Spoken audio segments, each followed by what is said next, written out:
Jumping into the open results, tournament leader Fabiano Caruana drew with Wesley So after a long struggle, as all other games were also drawn, with the exception of Hans Niemann defeating Avimano Mishra the last moment in an endgame. Caruana remains in the lead with Niemann and Wonderliang a half-point behind. Going into the games, we'll start with the key game in the open section between Wesley So and the leader Caruana. And this one started off as a Rogozin defense, with So playing queen to b3, definitely not the most common move in the position. c5, and this one's pretty interesting out of the opening. Knight c6, bishop to g5, both players playing pretty quick, but here Caruana spends some time on this move, queen to a5. Now bishop f6, d takes c4 is thrown in, queen c4, gf6, rook to c1, queen c5, queen h4. And here's something quite interesting happened. The engines give king to e7 as being the main move for black. Wesley at this point playing all of his moves basically very, very quickly. After king e7, apparently it's about equal, but of course, very complicated position with the king in the center. Instead, Caruana takes on c3, rook takes c3, and now plays the move queen to b4. And at this point, white had the chance to take on f6, which looks very, very promising at first glance. After queen takes f6, the rook is hit. Black would probably have to play rook to f8, and then the engines give knight to g5 as being advantageous for white, though this, of course, looks very, very messy at the start. Black could play queen takes b2, then f3 is suggested, the king gets a square on f2, and it seems like white is doing well with threats of knight takes h7, for example. But yeah, obviously a very complicated situation on the board. Instead, So went for the endgame with queen takes b4, knight takes b4, now a3, but it seemed like black didn't really have any huge problems in this one. Although they did play for some time, and I'll quickly go through the moves here, but actually this was very, very long grind. Wesley was pushing this one and trying to win, and white does have a small advantage here as black has weakened their structure on the king side. Perhaps knight f1 and knight e3 or knight g3 here was a better try, but anyway we get king e3 and f4.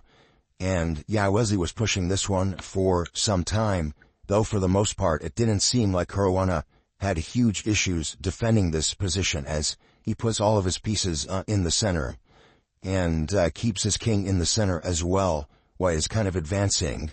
Now the players maneuver around a bit, but no repetition, was agreed. Wesley keeps pushing a4, h4, b5, knight e5, and I do want to show you folks the full game just because it was quite an interesting struggle until the very end here. b5 is played. If black takes on b5 with the bishop, there's knight c7 check, winning that back, so king to d6.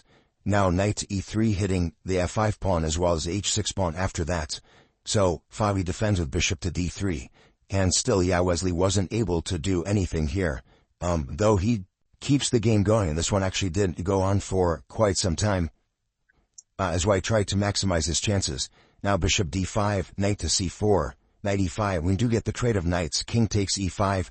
Now if black were to trade bishops, this would actually be a losing king and pawn endgame, as white takes with the king. If king to d7, then white comes back king e5 and wins a pawn. And if black were to go this way, then king to c6, and white would be faster here. So definitely wasn't too late to mess this up, but Caruana continues to defend very, very accurately here.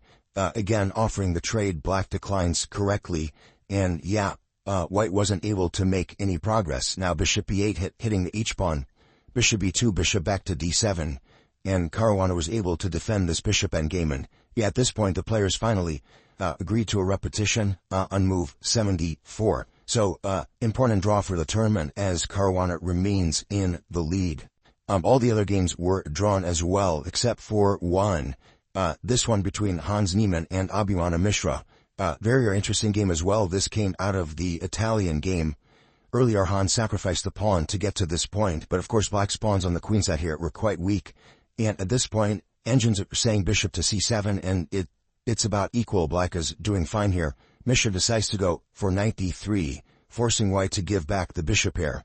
But this position turns out to be quite nice for white, as Hans is able to win back the pawn on a4.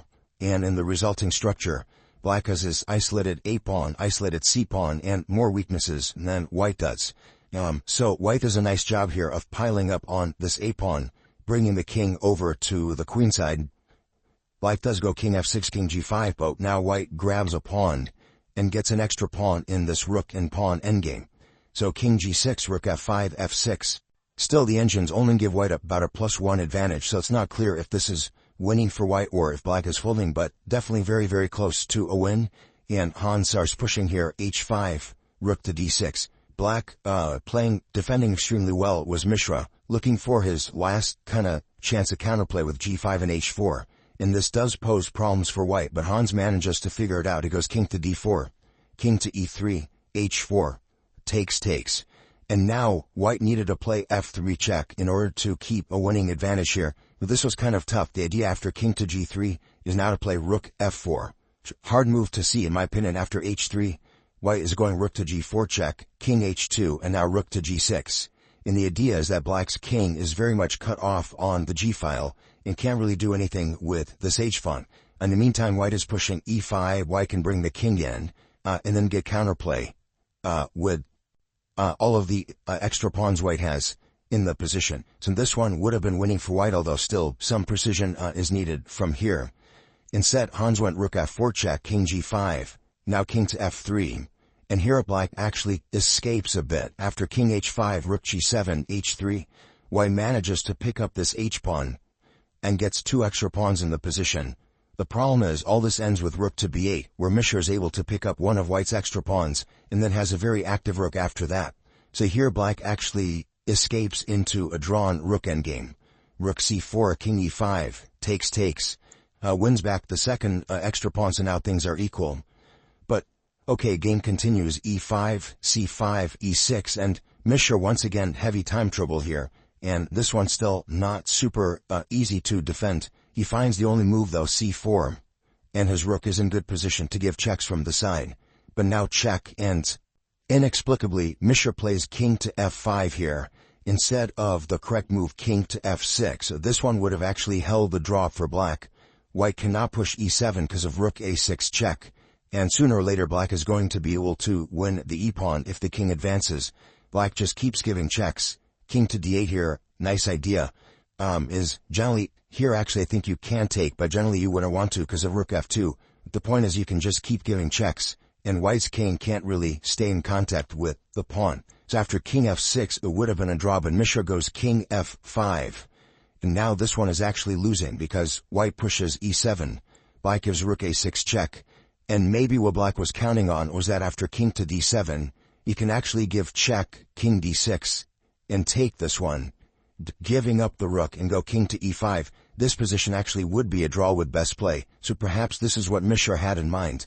But unfortunately for him, white finds king to d5 here. And now the problem is that his king's not on f6 where he could take the pawn. The pawn is starting to promote. In white, black doesn't have a defense here, so he gives check, king d4. He takes this one, but now rook f2 check, he goes back to a8, and now rook f2 check, and the rook is coming to f8, and that's it, king e6, rook f8. And black can't stop the pawn from promoting. So very, very nice technique by Neiman at the end here to convert this one. Unfortunately blunder for Mishra, but yeah, basically, he ends up losing the game at the very last moment. Thank you for watching the video. Please like, share, and subscribe.